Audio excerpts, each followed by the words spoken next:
இல்ல இப்ப நீங்க சொன்ன தகவல் வந்து நெறைய கேட்டுருக்கோம் நாம. விஜயகாந்த் அவர்கள வச்சு நெறைய அந்த மாரி கேட்டுருப்போம். அவர் வந்து சம்பளம் அப்புறம் வாங்கிக்கிறேன் அப்டின்லாம். ராமராஜன் அவர்கள் அந்த மாரி உதவி பண்ணி வந்த படங்கள் நெறைய ராமராஜனை அறிமுகப்படுத்தி அழகு ம், பண்ண ஒரு டைரக்டர். ம். அவர் அடுத்து 2, 3 படங்கள் பண்ணிட்டாரு. தோல்வி ஆயி போச்சு.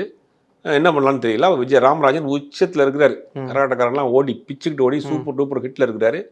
பிஸி டேட் குடுக்க முடியாத ம். இருக்கிறாரு. ஆனா இவரை வைத்து ஹீரோவாக்குன முதல் டைரக்டர் இவரை வச்சு படம் ஓகே. பண்ணாரு. அவர் ம். சொந்த படம் எடுத்து லாஸ் ஆயிட்டாரு. நேரடியா ராமராஜன்ட்ட போய் ஃப்ரெண்ட்ஸ்லாம் சொல்றாங்க. ராமராஜன் தான் உச்சமா இருக்காரு. ராமராஜன்ட்ட போய் நீங்க டேட் கேட்டா குடுப்பாரு. ராமராஜன்ட்ட போறாரு.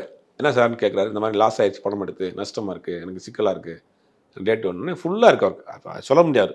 அப்ப என்ன சொல்றாரா, நீங்க டைரி எடுத்துட்டு வாரத்துக்கு 2 நாள் எழுதி டேட் ஃபிக்ஸ் பண்ணிக்கங்க. ம். இந்த மாதிரி ஒரு அப்பலாம் 40 நாள் தான் படம். 2 ஓகே. ஷெட்யூல்ல ம். முடிச்சுருவாங்க. ம். அந்த மாதிரி டேட்ட நீங்க ஃபிக்ஸ் பண்ணிக்கங்க சார். நான் எழுதி தரேன் லெட்டரு. உங்க படத்துல நடிக்கிறதாக. நீங்க இத காமிச்சு படத்த பூஜை போட்டுக்கோங்க. அந்த படம் அன்னைக்கு பூஜை போட்டு, அன்னைக்கு நைட்டே சோல்ட் அவுட்டு. ஓ! ஏரியா முழுக்க வித்துருச்சு. வாங்குன கடன அடைச்சுட்டாரு. ஒரு படம் பண்ணி அவரு அடுத்த படம் ஹிட் ஆகி அவரு செட்டில் ஆயிட்டாரு.